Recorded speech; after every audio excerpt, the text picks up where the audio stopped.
So let us cover the part 3 of module 4, that is sales planning and control. In this video, we will be covering the recent trends, importance of customer feedback, sales management, data mining and role of IT, that's information technology. In this global changing environment, there are a lot of trends that are observed in sales and distribution, which are as follows. The first one is global perspective. So global perspective means हमारे country में बहुत ज़्यादा foreign competition increase हो रहा है. So sales managers and sales people को foreign competition को meet करने के लिए कई सारे सेलिंग एफर्ट्स करने पड़ेंगे. Sales managers sells goods at global level, so they have to face a lot of challenges, जैसे different languages, different cultures, different lifestyles, buying requirements, यानी customer के requirements अलग होते हैं, negotiation styles different होता है, तो उन्हें कई सारे opportunities मिलते हैं global markets में, क्योंकि आज इतना ज़्यादा competition बढ़ रहा है. LPG के वजह से, FDI के वजह से कई सारे छोटे कंपनीज, मिड साइज कंपनीज भी ग्लोबल मार्केट्स में सेल कर रहे हैं, right. So the companies have to take into consideration the global perspective of sales. The second trend that is being observe is the workforce diversity in sales. If you go to say कि जो demographic characteristics है sales force का, वो बहुत ज़्यादा बदल रही है और वो बहुत ज़्यादा varied है. So today salesperson they are more educated, they have specialized degrees. आजकल एजुकेशन सिस्टम में भी सेल्स का जो डिग्री है वो स्पेसिफिक है, राइट. सो सेल्स मैनेजर्स आज सिर्फ मेल्स नहीं हैं बल्कि फीमेल्स भी हैं. वो काफ़ी डायनामिक हैं in each field. So the need and expectation of each and every sales force is different. उन सब का मोटिवेशनल लेवल भी अलग है. तो जब भी आप एक सेल्स फोर्स को मोटिवेट करना चाहते हैं कुछ ना कुछ मोटिवेशनल टूल्स के साथ, मॉनेटरी या नॉन मॉनेटरी, आपको सेल्स फोर्स डाइवर्सिटी को ध्यान में रखना है, क्योंकि पहले की तरह सेल्स फोर्स सेम नहीं है. आज के ज़माने का सेल्स फोर्स चेंज हो गया है, उनके स्किल्स बदल गए हैं, वो बहुत ज़्यादा वोकल हो गए हैं, उनकी जो कैरेक्टरिस्टिक है, डेमोग्राफी है जो चेंज हो गई है. There is a lot of youth coming into sales. So you need to consider this diversity while dealing with the sales force. Another trend that is observed is the revolution in technology.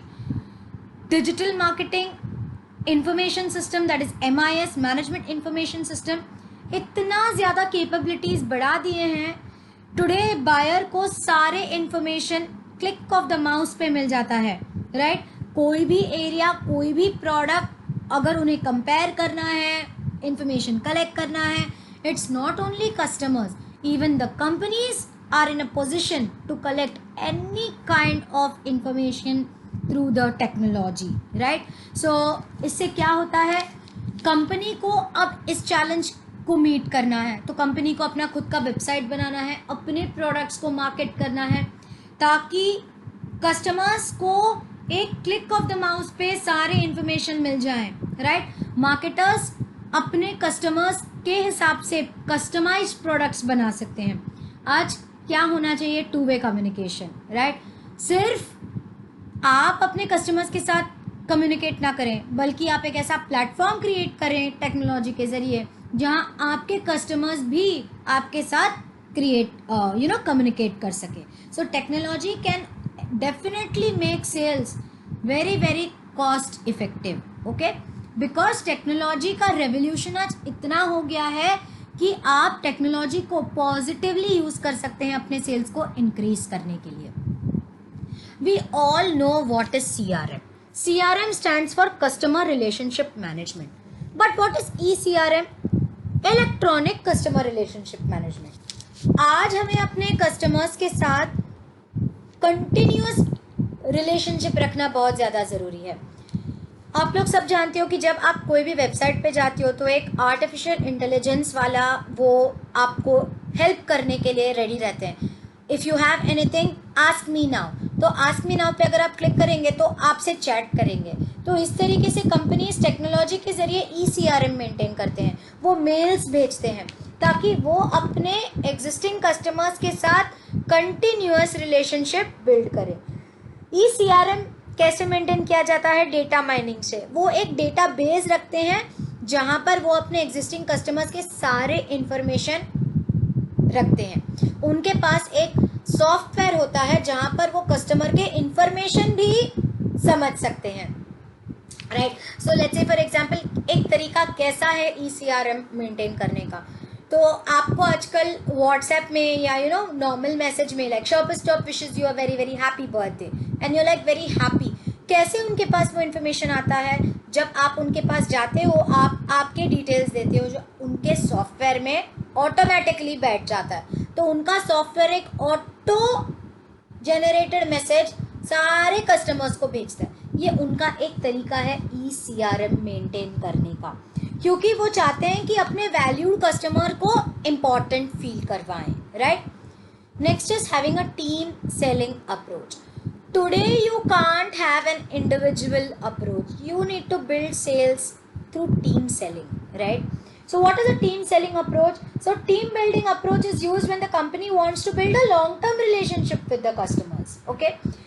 So what they try to do when there is a complex product, they have to have a very, very effective team who involve other customers, right? They involve specialists, they create after sales service. All of this creates a team selling approach. The sales people have to coordinate with each other. There always needs to be joint selling efforts of all the salesperson together to achieve a challenging task, okay? That is what is called as a team selling approach. Next one is managing multi channels. आजकल company एक ही channel के जरिए product नहीं बेचते हैं, they use multi channels to sell their products. So let's say direct channel. So today I will have, if I am a company, I will have an online portal also, I will have a salesperson also selling my product. So what am I doing here? I am managing multi channel. मैं सिर्फ एक sales person के जरिए नहीं product बेचती हूँ, मैं अपने ऑनलाइन टीम को भी इफेक्टिवली यूज करती हूँ सेल्स के लिए. मैं सिंगल सेल्समैन के थ्रू भी बेचूंगी, मैं ऑनलाइन भी बेचूंगी, मैं एक तीसरा चैनल भी क्रिएट करूंगी, जैसे मैं रिटेल आउटलेट में भी दूंगी, मैं डोर टू डोर सेल्स भी करूंगी. So what am I trying to do here? I am trying to create multi channels to increase my sales. क्योंकि आज कंपटीशन इतना ज़्यादा बढ़ गया है कि मुझे ये कई सारे चैनल्स यूज करने पड़ते हैं अपने सेल्स को मैनेज करने के लिए. Okay, next is handling ethical issues. What is ethical issues? Sales person could be sometimes unethical. What is unethical? Bribery हो, exaggerated benefits बोल दिया है, बहुत प्रेशर क्रिएट करना ताकि उसकी सेल्स बढ़े. मान लो हमारी डिलीवरी डेट दूर है लेकिन आप कस्टमर को प्रॉमिस कर देते हो नहीं आपको, आप बस बुक कर दीजिए प्रोडक्ट, आपको डिलीवरी टाइम पे मिल जाएगा. सो ऐसे समय में कंपनीज को ये ध्यान रखना चाहिए कि उनके सेल्स पर्सन एथिक्स फॉलो करें. Ethics is to do what is right, गलत नहीं करना. ओके, इससे क्या होता है, अगर उस सेल्स पर्सन को या आपके कंपनी के सेल्स पर्सन को गलत करने की आदत पड़ जाए तो आपकी कंपनी लीगल ट्रबल में आ जाएगी, राइट.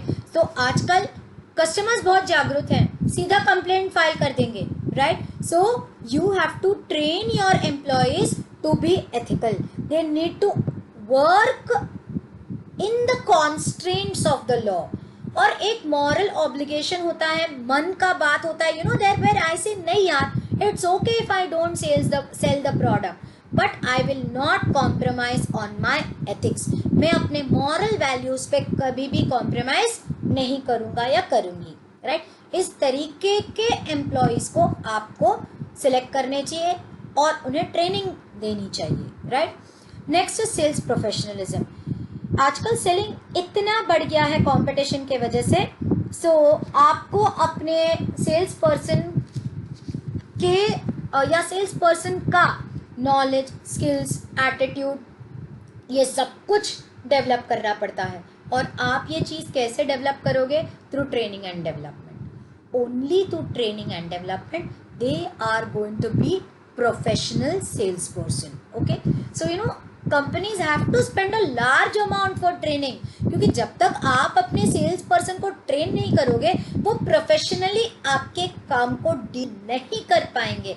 और अगर आपके सेल्स पर्सन आपके कंपनी को प्रोफेशनली प्रेजेंट नहीं कर पाएंगे तो आपके कंपनी का रेप्यूटेशन इफेक्ट हो जाएगा, right? So today customers expect that everyone follows professionalism, right?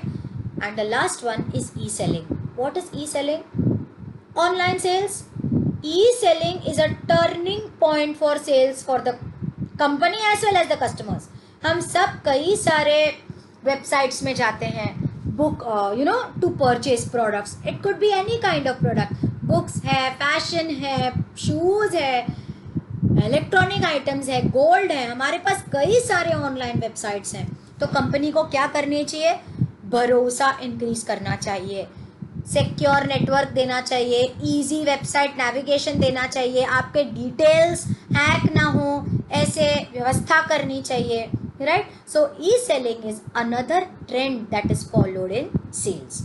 So the companies today have to be upgraded with all the trends that are followed in the market, वरना वो market में survive ही नहीं कर पाएंगे अगर वो इन ट्रेंड्स को साथ में लेकर नहीं चलेंगे. तो so the companies have to follow certain trends, or I would say create certain trends to increase their sales. Let us now discuss what is customer feedback. Customer feedback is a marketing term that basically enables us to understand customers' opinion about a product or a service. Customer opinion is very, very important, as the customer's opinion helps the company to find out what are the needs of the customer and if the customer is satisfied with the product or not. It gives the marketers and the businesses insights so that they can improve their business, their products, and enhance overall customer experience. Let us now discuss the reasons, or I would say the importance of customer feedback, or rather we would put why is customer feedback important to the businesses. So the first reason as to why the customer feedback is important is that it improves a product or a service. Customer feedback is commonly used throughout the product development process to ensure that the end product is something that solves a customer's problems or in fact fulfills a need. तो basically हम customer feedback इसीलिए रखते हैं और इसे शुरू से ही लिया जाता है ताकि जो हमारा फाइनल प्रोडक्ट बनता है उससे हमारे कस्टमर का नीड फुलफिल हो सके. जो इनोवेटिव कंपनीज हैं पूरे दुनिया में वो कस्टमर के नीड के हिसाब से प्रोडक्ट बनाते हैं. इनफैक्ट कस्टमर के नीड को वो पार करने के लिए कस्टमर का फीडबैक लेते हैं. आज के इस कॉम्पिटिटिव ज़माने में कस्टमर का फीडबैक बहुत ज़्यादा इम्पॉर्टेंट है ताकि हम उनके हिसाब से, उनके एक्सपेक्टेशंस के हिसाब से प्रोडक्ट बनाएं या सर्विसेज दें. इससे उनकी लॉयल्टी जो है हमारे कंपनी के लिए बढ़ जाएगी. Another very important reason for taking customer feedback is that हम यही कस्टमर के फीडबैक से कस्टमर के सेटिस्फैक्शन को मेजर कर सकते हैं. तो how can you measure customer satisfaction? So measuring customer satisfaction से ये डिटरमाइन करते हैं कि क्या ये प्रोडक्ट या सर्विस कस्टमर के एक्सपेक्टेशंस को मीट कर पाया या नहीं. और ये देखना कैसे, ये कस्टमर के फीडबैक के ज़रिए हम ये देख सकते हैं कि क्या हम उसके एक्सपेक्टेशंस पर खरे उतरे हैं या नहीं. ये जो भी फीडबैक है ये कई सारे तरीके से ले सकते हैं जो हम नेक्स्ट स्लाइड में कवर करेंगे. जैसे आजकल हम ईमेल के थ्रू सर्वे ले लेंगे, फ़ोन के थ्रू ले लेंगे, वेबसाइट के थ्रू ले लेंगे, ऐप के थ्रू ले लेंगे. हम आजकल गूगल पे रेटिंग देते हैं. हम कई सारे लोग, मान लो कोई रेस्टोरेंट जा रहे हैं तो हम, या कोई प्रोडक्ट खरीद रहे हैं तो हम उस कस्टमर के रेटिंग को देखकर ये डिसाइड करते हैं कि हमें वहाँ जाना है या नहीं, या वो प्रोडक्ट लेना है या नहीं.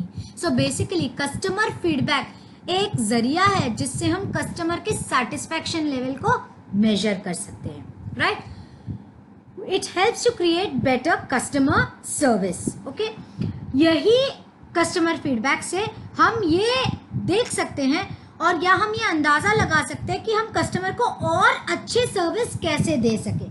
कस्टमर के फीडबैक से हम ये जान सकते हैं कि क्या हम उनके नीड्स के अनुसार उन्हें सर्विस दे रहे हैं या नहीं, right.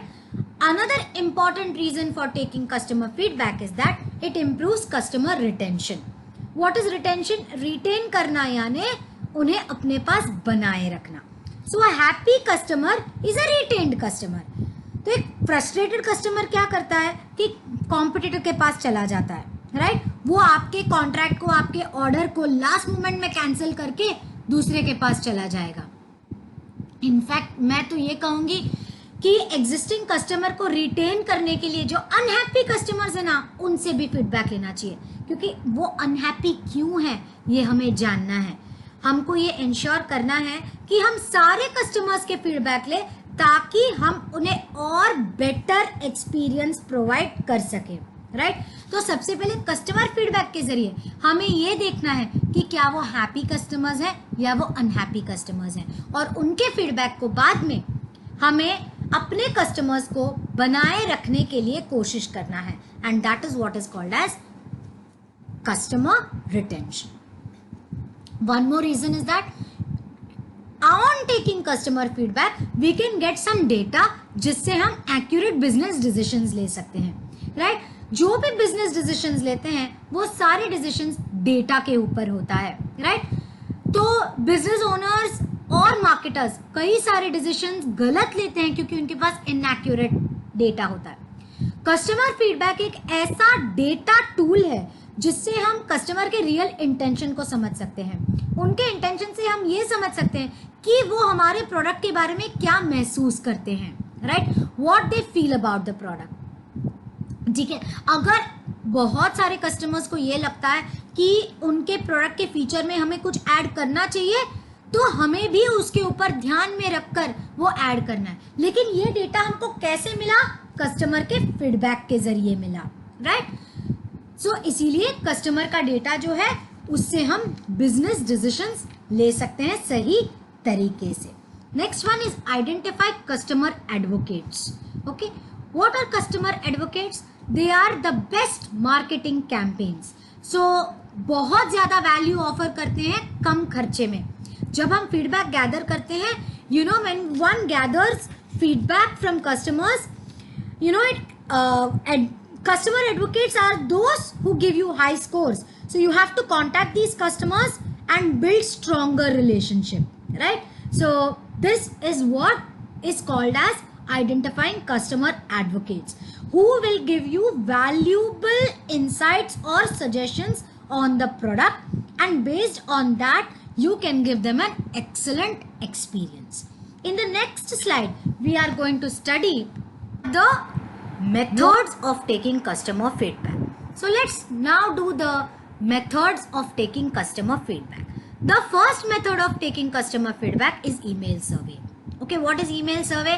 Very common method of collecting feedback from customers.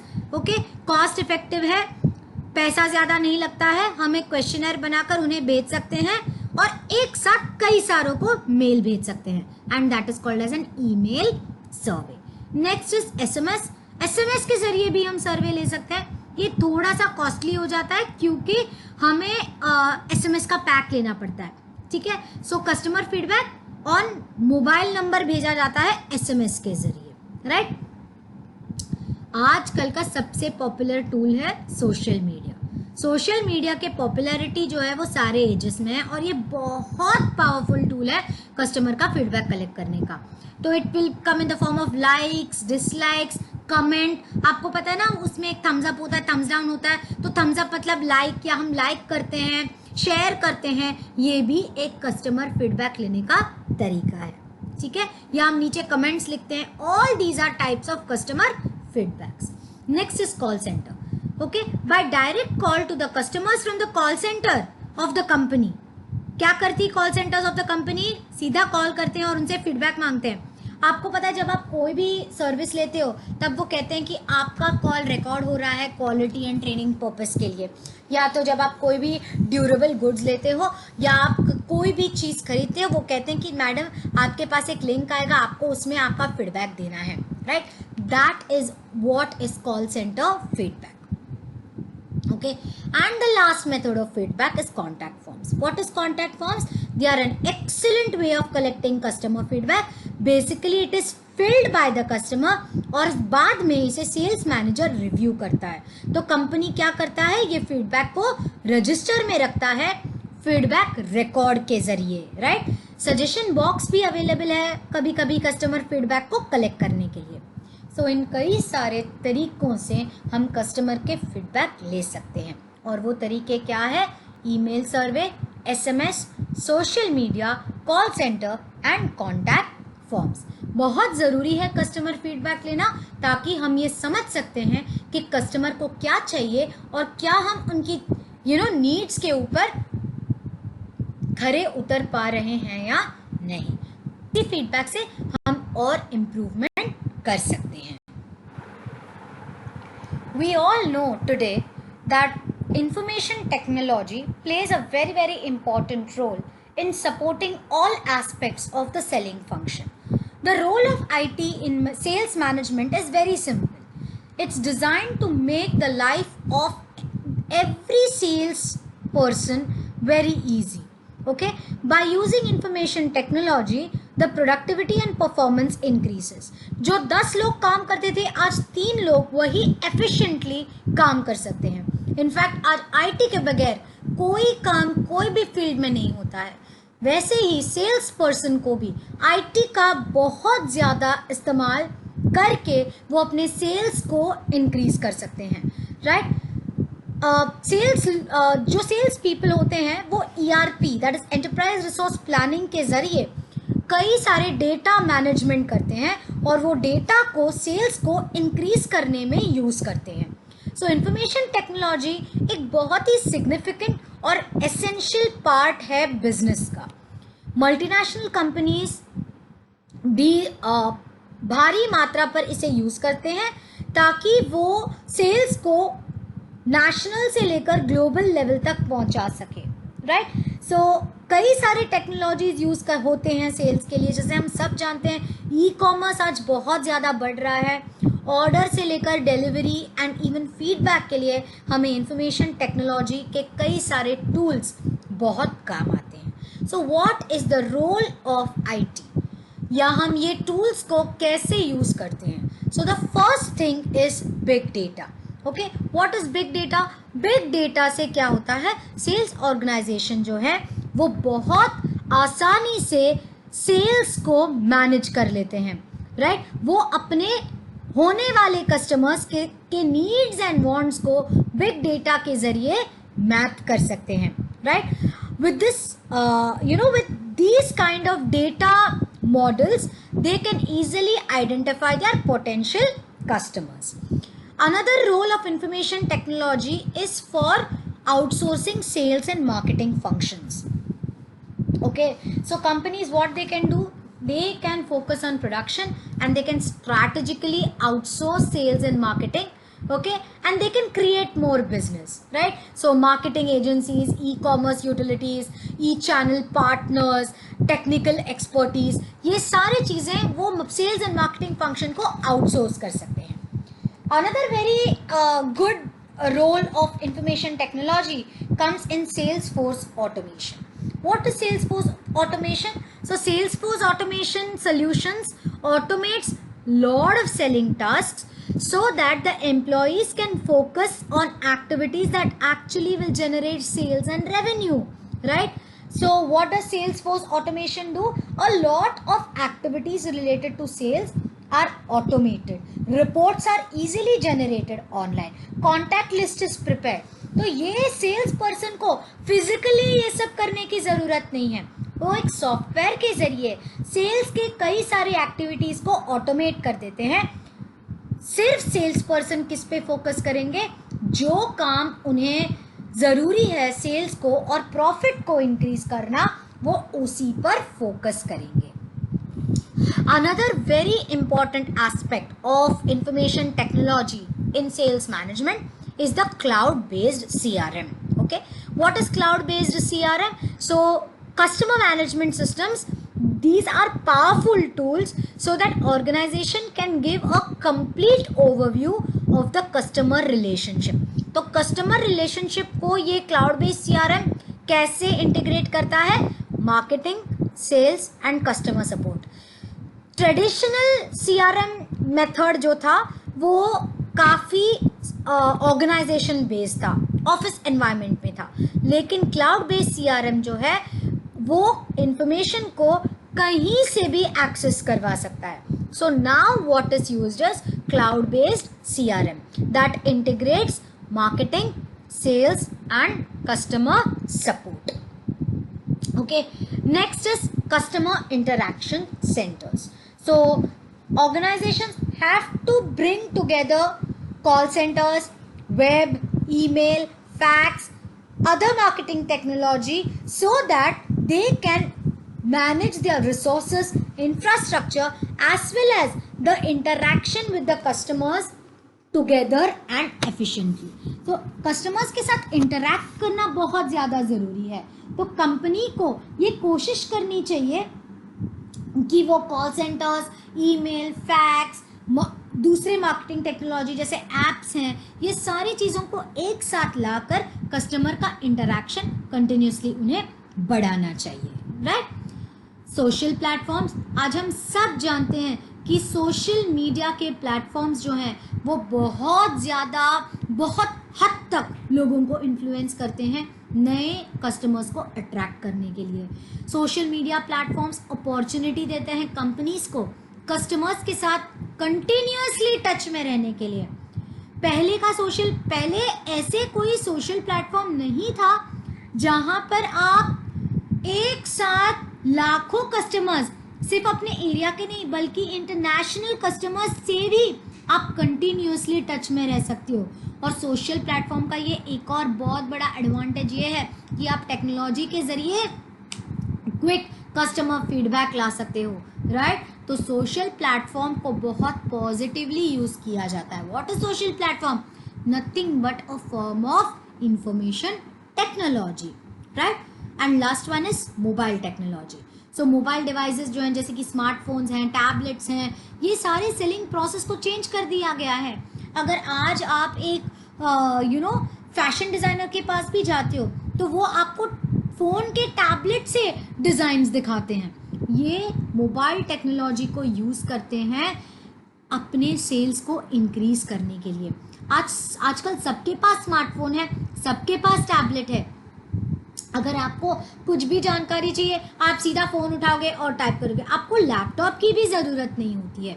Right. सिर्फ आपको क्या चाहिए? एक स्मार्टफोन और internet connection. Right. Mobile technology से तो आप फीडबैक सिस्टम भी क्रिएट कर सकते हो, कंप्लेंट सिस्टम भी क्रिएट कर सकते हो. सो बेसिकली इंफॉर्मेशन टेक्नोलॉजी जो है, इंटरनेट जो है, ई कॉमर्स जो है, मोबाइल टेक्नोलॉजी जो है, उन सब सारे चीज़ों ने सेल्स फोर्स के प्रोडक्टिविटी को इंक्रीज करने में बहुत ज़्यादा मदद किया है. Today technology is really transforming the entire world of sales. आप अगर ये टूल्स यूज़ करते हो जैसे big data, sales force automation, cloud based customer relationship management, social platforms, mobile technologies, तो आपकी बिजनेस जो है वो बहुत ज़्यादा प्रॉफिटेबल रहेगी और आप कंपटीशन को आसानी से मात दे सकते हो. आप कस्टमर के फीडबैक से नए प्रोडक्ट्स बनाकर बेच सकते हो. आप ये जो भी एक्सेस है रिमोट इंटरनेट के ज़रिए रिमोट लोकेशंस में भी केटर कर सकते हो. राइट. तो ये कस्टमर के कंफर्ट को बढ़ाता है. इससे आपकी सेल्स भी इंक्रीज होती है और प्रॉफिट भी इंक्रीज होती है. So today to conclude it's such that information technology plays a very important and competitive role in maintaining and increasing the sales of the company. What is data mining? Data mining is an important part of knowledge discovery process that can analyze an enormous set of data and get hidden and useful knowledge. Data mining is applied effectively not only in the business environment but also in other fields such as weather forecast, medicine, transportation, healthcare, insurance, government, etc. So basically data mining क्या है? ये एक ऐसा technique है जहां organisation कई सारा valuable data use करके बेसिकली बहुत सारे बिजनेस डिसीजंस लेते हैं. यहाँ पर हम डेटा माइनिंग के कॉन्सेप्ट को सिर्फ सेल्स मैनेजमेंट तक रिस्ट्रिक्ट करेंगे. तो यहाँ पर जो भी डेटा माइनिंग होता है उसमें से हम कई सारे ट्रेंड्स और पैटर्न्स निकाल पाते हैं, राइट. अनस्ट्रक्चर्ड डेटा जो मिलता है उसको हम स्ट्रक्चर में बनाकर कई सारे एरियाज जैसे सेल्स, मार्केटिंग, ऑपरेशंस, फाइनेंस, इसके कई सारे डिसीजंस ले सकते हैं, राइट. डेटा माइनिंग के प्रोसेस से हम प्रॉब्लम सॉल्व कर सकते हैं, रिस्क को रिड्यूस कर सकते हैं, कॉस्ट्स को आइडेंटिफाई कर सकते हैं, मार्केटिंग अपॉर्चुनिटीज़ को ढूंढ सकते हैं, कस्टमर के एक्सपीरियंस को इम्प्रूव कर सकते हैं, कस्टमर के आगे के बिहेवियर को प्रेडिक्ट कर सकते हैं, right. Simodis defines data mining as data mining is the process of extracting previously unknown, comprehensible, actionable information from large databases and using it to make crucial business decisions. इसका यही मतलब है कि बहुत सारे लार्ज डेटाबेसेस से हम data लेते हैं और बिजनेस के कई सारे इम्पॉर्टेंट क्रूशियल डिसीजंस लेते हैं. इसमें कई सारे टूल्स यूज़ करते हैं जैसे मशीन लर्निंग है, आर्टिफिशियल इंटेलिजेंस है, कई सारे और भी स्टैटिस्टिकल टेक्निक्स के ज़रिए डेटा को माइन किया जाता है और बाद में उसी डेटा को यूज़ करके कई सारे इम्पॉर्टेंट बिजनेस डिसीजंस लिए जाते हैं. What is the interactive process of data mining? So the first step in the process of data mining is problem identification. So data mining project starts with understanding the problem. Data mining experts क्या करते हैं? वो business experts के साथ काम करते हैं ताकि वो उस project के objectives और requirements को समझ सके. तो सबसे पहले हम डेटा क्यों माइन कर रहे हैं ये हमको जानना है, राइट. क्या सेल्स कम हो रही है, क्या प्रॉफिट कम हो रहा है, क्या कस्टमर सेटिस्फाइड नहीं है. तो डेटा हम इसीलिए माइन करेंगे ताकि हम हमारे प्रॉब्लम को सॉल्व कर सकें. लेकिन उसके लिए सबसे पहले हमको हमारी प्रॉब्लम क्या है ये जानना है. The second step is data exploration. So data mining experts क्या करते हैं? वो यूजफुल डेटा को ढूंढते हैं पूल ऑफ डेटा से, यानी लार्ज डेटाबेस में से उनको जिस चीज़ का ज़रूरत है वो चीज़ को ढूंढते हैं, राइट. बाद में वो उस डेटा को कलेक्ट करते हैं, डिस्क्राइब करते हैं और डेटा को एक्सप्लोर करते हैं.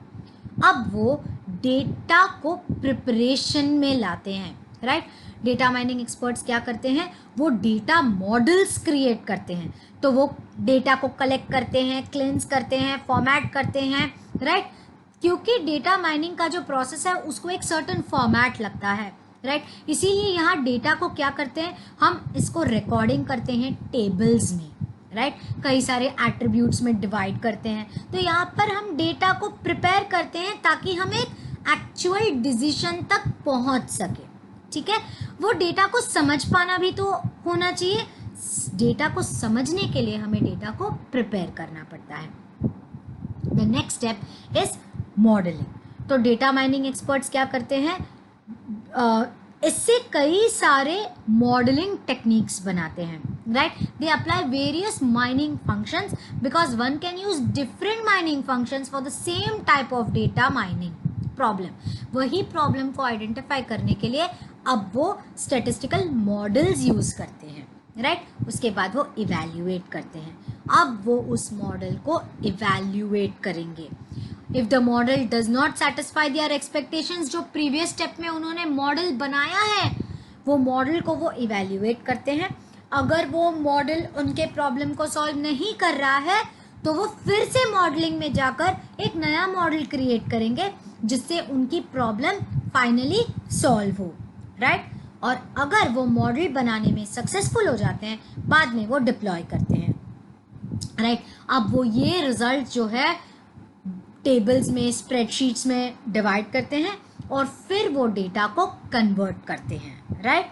So this is the interactive process of data mining which includes problem identification, data exploration, data preparation, modelling, evaluation and deployment. So let us now discuss the techniques of data mining. Okay, association. Association is one of the best known data mining techniques.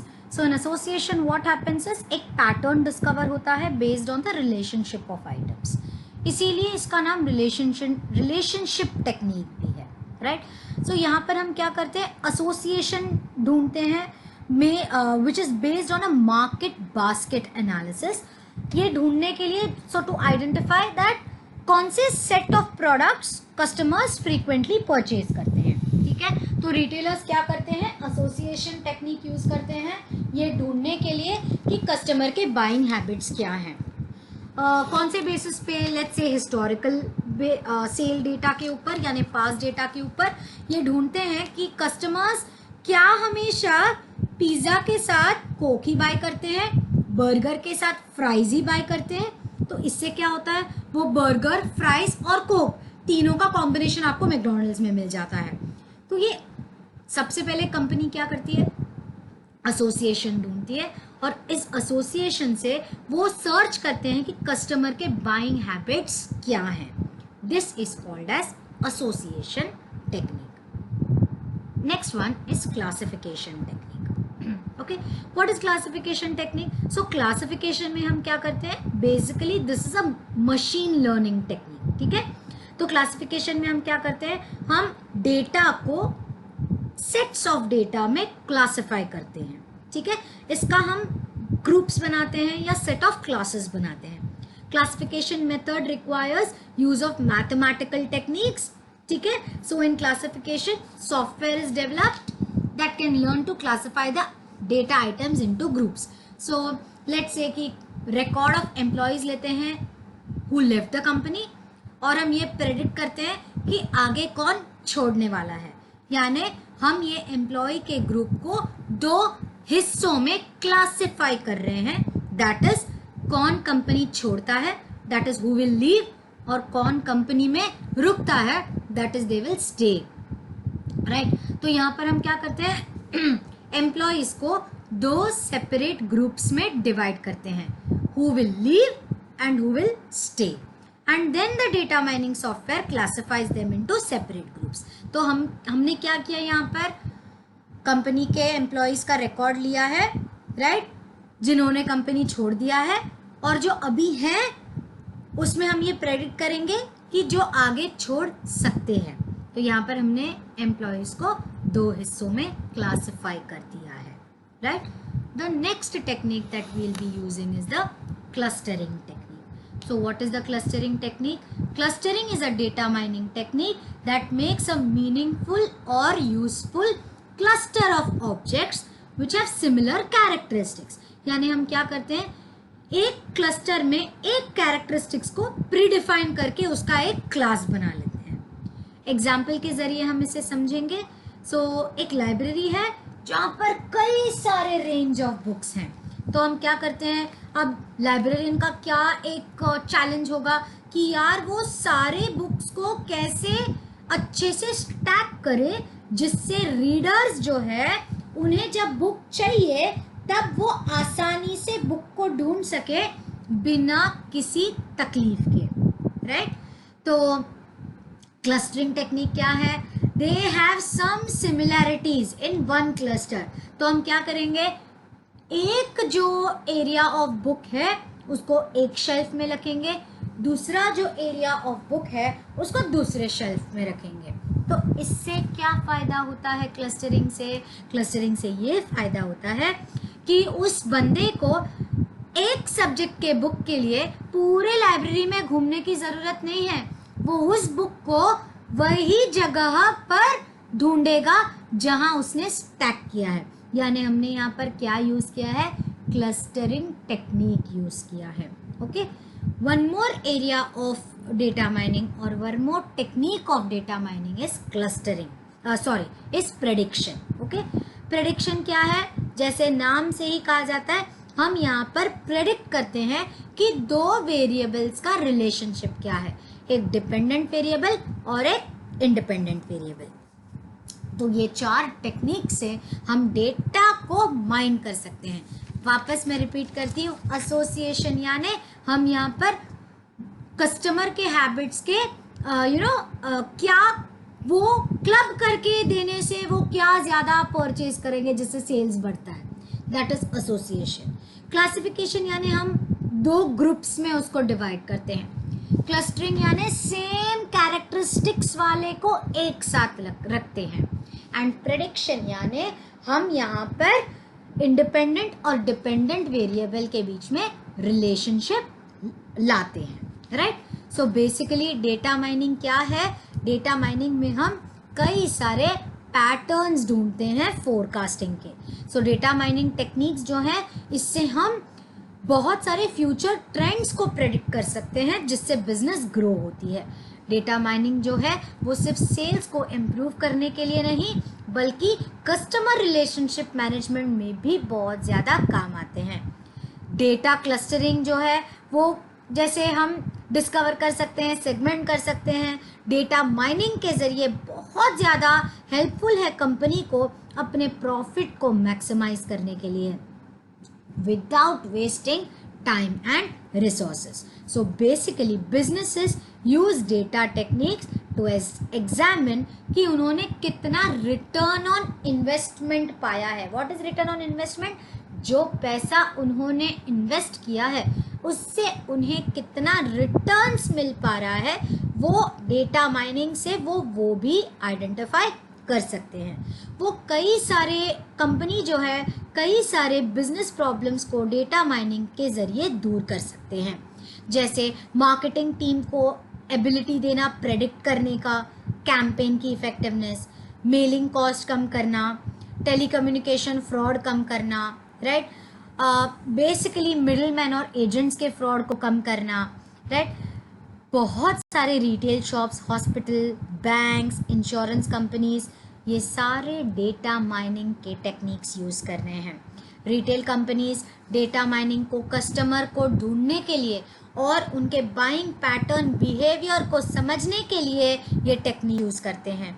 Data mining human resources department को भी useful होता है क्योंकि यहाँ पर हम employees के भी डेटा को ढूंढकर सही डिसीजंस ले सकते हैं. So this is called as data mining.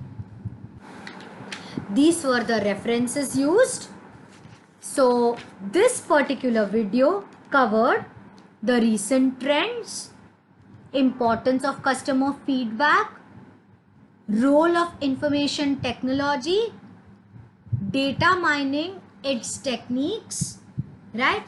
The entire module that we covered was sales planning, controlling and recent trends. Thank you for your patient listening.